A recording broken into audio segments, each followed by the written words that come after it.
Fundação Logosófica, em prol da superação humana.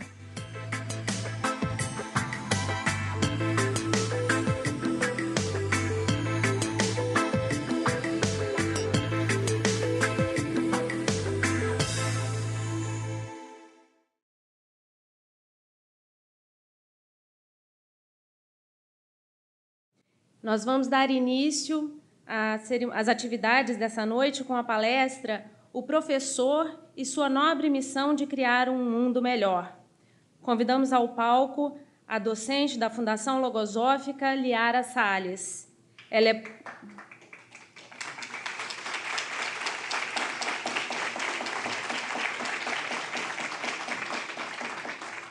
é professora e coordenadora do Sistema Logosófico de Educação e diretora do Colégio Logosófico de Belo Horizonte, unidade funcionários. A palestra terá duração aproximada de 20 minutos e pedimos a gentileza de que todos mantenham os celulares silenciados. Boa noite.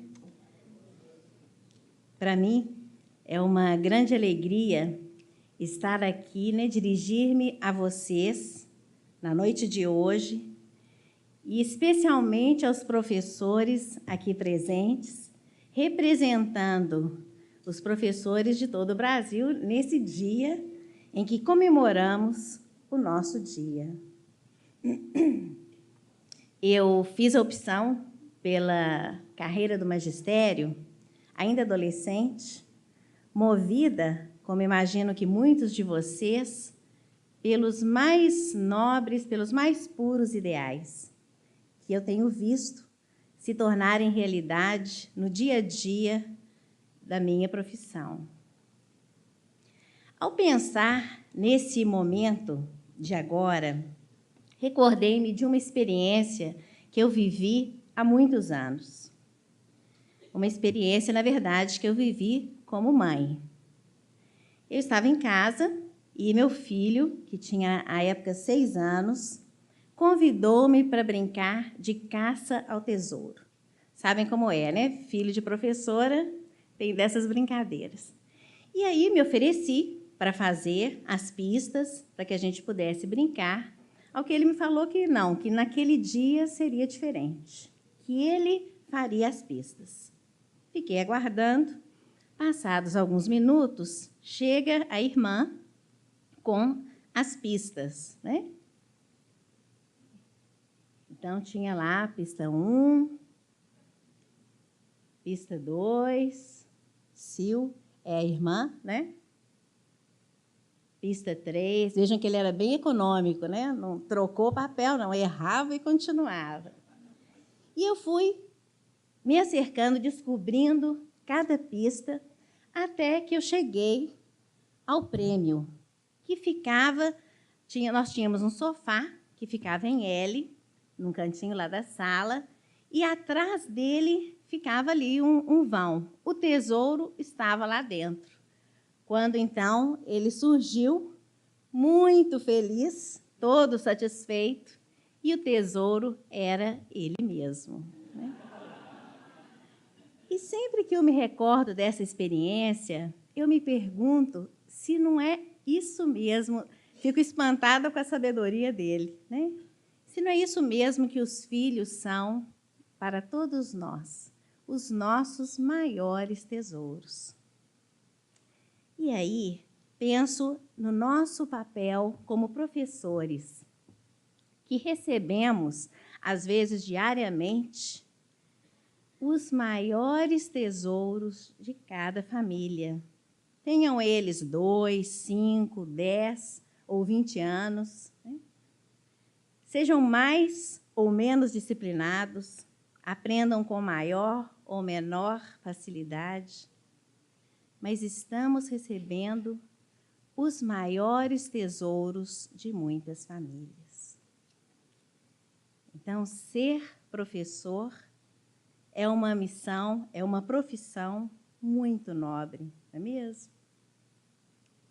Ao mesmo tempo, nós temos a honra e a responsabilidade de trabalhar pelo futuro, de trabalhar com essas vidas, de realmente contribuirmos para que a humanidade seja cada vez melhor. Educar não é só o conhecimento acadêmico, não são só avaliações, não são projetos apenas, nem o quadro cheio, nem o caderno. Educar é muito mais do que isso. Nós temos visto que educar é também sentimento, são emoções, mas são lutas, são desafios, são muitos esforços. E tudo isso reunido é que dá um caráter tão elevado a essa profissão, que nos enche de orgulho, não é? Educar é dos atos mais sublimes que um ser humano pode realizar, porque nele está implícito o sentimento de amor à humanidade. O verdadeiro professor é aquele que consegue olhar para o seu aluno e enxergá-lo como um ser humano, não simplesmente como um a mais ali na sua sala, de enxergá-lo como um ser humano que tem a sua constituição física, tem a sua parte psicológica e tem também a sua parte espiritual. Esse é o ser humano que eu tenho aprendido a conhecer com o estudo logosófico. Mas educar as novas gerações tem se constituído cada vez mais em um desafio. Não sei se todos concordam comigo.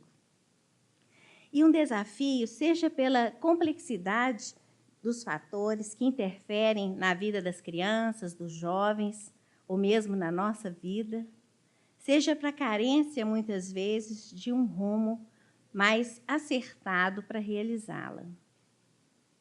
O que vemos é que, apesar de todo o progresso, de todo o avanço tecnológico, nós estamos frente a uma decadência acentuada, uma franca decadência de conceitos e de valores.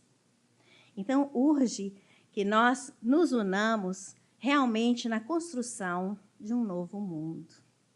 E, para isso, a gente precisa pensar e precisa agir. E aí eu perguntaria qual é mesmo o objetivo dessa educação que nós queremos oferecer. Como é esse ser humano que nós queremos ajudar a formar? Se nós pudéssemos citar alguns valores desse ser humano, o que a gente quer que ele seja? Que ele seja valente, não é? Que ele seja muito capaz, inteligente, sensível, que saiba trabalhar em equipe, que seja um bom cidadão, que pense também no semelhante, que seja o quê? Generoso. Na verdade, a gente gostaria de alguém quase perfeito, não é assim? Agora, considerando que nós mesmos não somos educadores perfeitos, eu destacaria 2 pontos essenciais para trabalharmos na formação desse ser do futuro. Que ele seja alguém que queira ser melhor que si mesmo em tudo. E o segundo ponto, que ele seja também alguém que se preocupe com o semelhante, que queira fazer o bem. Trabalhando sobre essas 2 perspectivas, com certeza, esse ser humano, ele irá cumprir com toda a nossa lista e irá muito além dela, não é? Então, são 2 pontos essenciais para o nosso trabalho. A aplicação da pedagogia logosófica, essa pedagogia magistral, que, na minha compreensão, vai mudar os rumos da educação no mundo, ela propõe que nós ofereçamos, então, não só o saber, mas também um amparo a todas as crianças e aos jovens, favorecendo que eles desenvolvam as suas aptidões físicas, mentais, morais e espirituais, dando nascimento a uma nova humanidade, que seja mais consciente da sua responsabilidade frente à própria vida e frente ao mundo no qual está inserido. Quando nós pensamos na aplicação dessa pedagogia, nós vemos no método logosófico orientações precisas sobre como fazê-lo.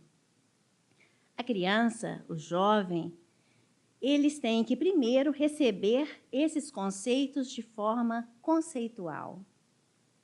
Depois, eles vão observar a si mesmo, vão experimentar essas verdades na própria vida, comprová-las e vão repetindo, vão praticá-las até que chega a fase em que eles vão transmitir, ensinar aquilo que aprenderam aos demais.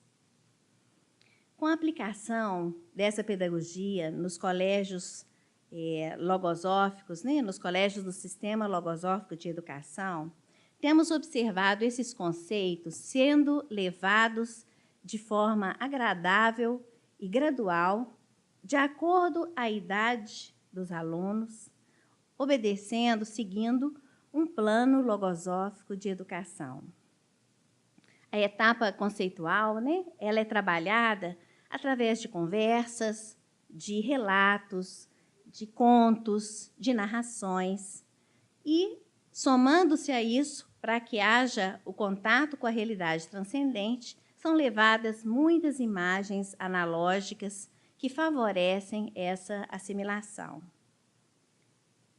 Vou apresentar para vocês um exemplo. Certa vez tinha um grupo de crianças pequenas, no infantil, que precisavam compreender um pouquinho melhor sobre a paciência, que é uma característica, a impaciência, né, até natural na infância. Mas que difícil que era esperar a vez de falar, esperar a sua vez na fila. Então, nós trabalhamos da seguinte forma. Partindo da realidade de que a maioria das crianças gosta muito de banana, não é? Nós levamos várias bananas, na verdade, algumas pencas de bananas para a escola. Mas eram bananas verdes. Nós precisaríamos esperar para poder comermos a banana. Então, a professora conversou com os alunos, explicou que era preciso esperar. Eles sentaram-se e ficaram olhando a banana, esperando ela amadurecer. Deve ter sido assim, uns 20 segundos, né? Se muito. Claro que não aconteceu nada com a banana. Então, a professora trabalhou com eles sobre o conceito da paciência inteligente, que é uma paciência que temos aprendido com o Gonzalez Pecote. Que, enquanto a gente espera, a gente pode fazer outras coisas. E assim foi feito. Eles esperaram, mas eles iam visitar a banana, às vezes mais que uma vez por dia, né? Até que puderam comê-la. Alguns até experimentaram a banana verde, mas não agradou, né? E aí, depois, eles anotaram, na verdade, o registro foi como um desenho, e levaram esses conhecimentos para casa, para os seus pais. Então, o aprender e o ensinar são dois processos que estão sempre muito juntos. Na verdade, não existe um sem o outro, não é? É difícil de separar quando começa o aprender, quando começa o ensinar. E realizando dessa forma, a aprendizagem ela se dá de uma forma generosa. E, além disso, ainda promove a fixação, né, daquilo que se está transmitindo. Ao transmitir o que se está aprendendo, a gente fixa, né, esse conteúdo. E isso acontece desde cedo. Vejam aqui algumas crianças de 3 anos que foram ajudar as crianças de 2. Os de 2 estavam vivendo uma dificuldade no período de adaptação, naquelas primeiras semanas do ano em que eles têm dificuldade de deixar os pais. Os de 3, muito experientes, né, foram ajudá-los e conversar com eles e explicar que o papai vai, mas o papai volta, que a mamãe vai, mas a mamãe volta. E eles levaram, então, um passarinho para distrair as crianças, deram seu apoio, né? E levaram também uma carinha feliz, um adesivo, para colar no uniforme de cada um, para que eles se recordassem de que eles podiam ficar felizes. Aqui a gente vê uns alunos de 5 anos explicando para os de 3 o que é áspero e que a rampa da escola era áspera, que não era bom correr por lá, porque se caíssem, podiam machucar-se. Os adolescentes realizando, então, uma mostra de cultura e conhecimento com o objetivo de apresentar os conteúdos, os conhecimentos aos menores, ou aqueles já do ensino médio, realizando ou vivendo o que nós chamamos de professor por um dia, quando cada um destaca um conhecimento que tem e apresenta aos outros. Há poucos meses, vivemos uma outra experiência com os adolescentes, muito linda dentro desse esforço.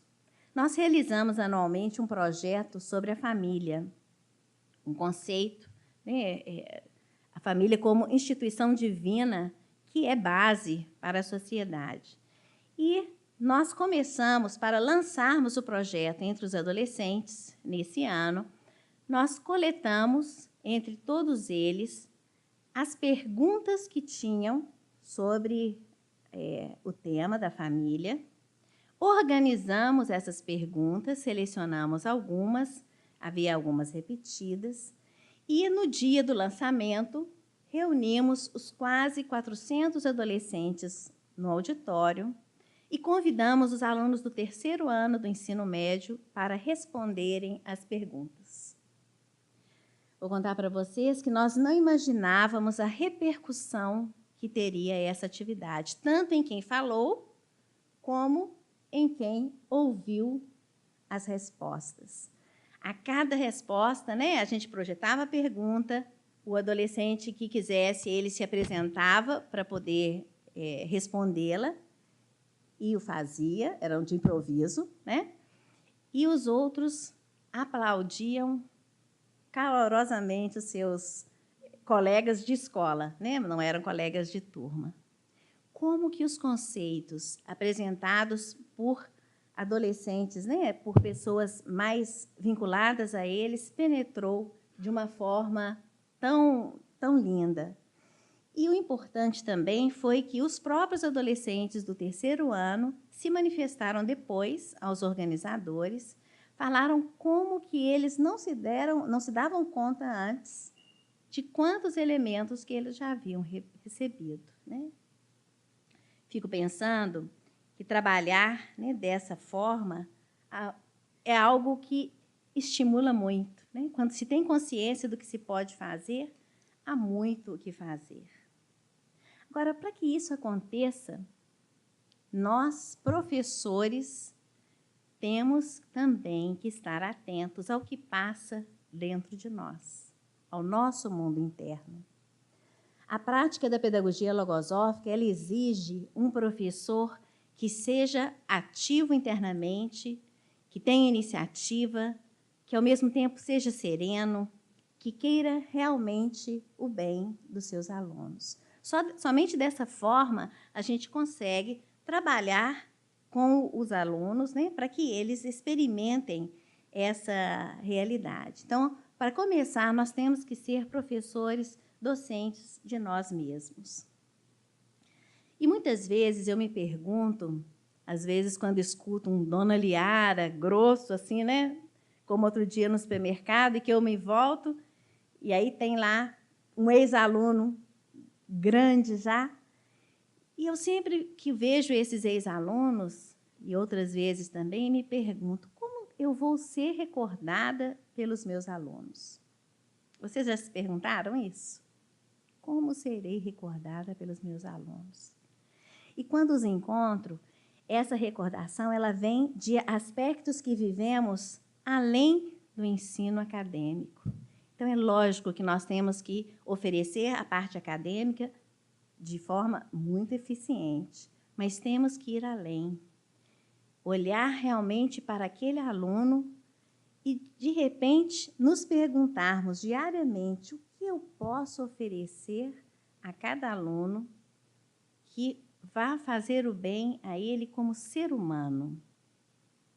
O que eu posso oferecer para o meu aluno que vá contribuir para a sua formação como ser humano? Então, eu tenho que ensinar a pensar, eu tenho que levar muitos conceitos, né?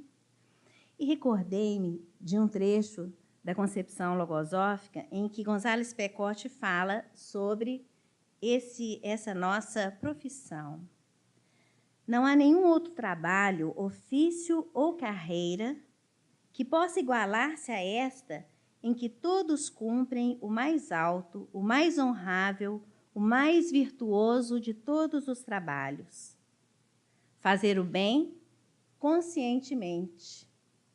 E quando se faz esse bem às crianças, está se preparando a extensão desse bem a toda a humanidade, porque elas são a promessa do futuro. É grande, não é? Fico pensando na responsabilidade que tem o professor, que pode encantar, que pode estimular a conquista do conhecimento, ou não. Há quem diga que essa profissão está em extinção, seja pelos avanços tecnológicos, seja pelo ensino à distância. Será? Penso que não. A convivência é essencial para a aprendizagem, especialmente para a aprendizagem de conteúdos transcendentes. A logosofia permite ao professor experimentar uma nova realidade, guiando cada um para conhecer o verdadeiro humanismo dentro de si mesmo, como vocês viram no livro em que leram, né, no Mecanismo da Vida Consciente. A logosofia conduz o homem a desenvolver as suas qualidades e os seus valores até consolidar a sua essência como ser humano. E aí sim, ele pode estender essa essência aos demais. O professor, na medida que vai realizando isso internamente, ele pode, através do seu próprio exemplo, levar esse conhecimento à humanidade que está mais próxima de si, que são os seus alunos. Muito bem, queridos professores, parabéns pelo seu dia. Bendita a hora em que escolheram essa profissão, em que dedicaram, né, a vida a esse ideal de fazer o bem, já que trabalhar, né, com o semelhante, oferecer-se ao semelhante, é das prerrogativas mais elevadas que temos em nossa vida. A logosofia, a Fundação Logosófica, né, na verdade, a escola onde se estuda a logosofia, propõe justamente auxiliar, né, que todos nós, aqueles seres que querem ir além da vida do dia a dia comum, favorecer que todos nós nos desenvolvamos para que a gente possa ir além, para que a gente possa efetivamente contribuir com essa nova humanidade. Então fica aí o convite a todos vocês, para que nós possamos unir as nossas mentes e os nossos corações no sentido de fazer o bem verdadeiramente. De dizer, né, cada dia com maior convicção, que somos professores, que honramos a nossa profissão, que queremos levar às crianças e aos jovens que vale a pena ser bom, que vale a pena fazer o bem, que vale a pena ser melhor e contribuir com o semelhante. Experimentando com intensidade a realidade de um ensinamento de González Pecote, com o que gostaria de encerrar as minhas palavras, no qual ele diz: conseguir que as gerações futuras sejam mais felizes que a nossa será o prêmio mais grandioso a que se possa aspirar. Não haverá valor comparável ao cumprimento dessa grande missão que consiste em preparar para a humanidade futura um mundo melhor. Parabéns a todos os premiados também. Obrigada.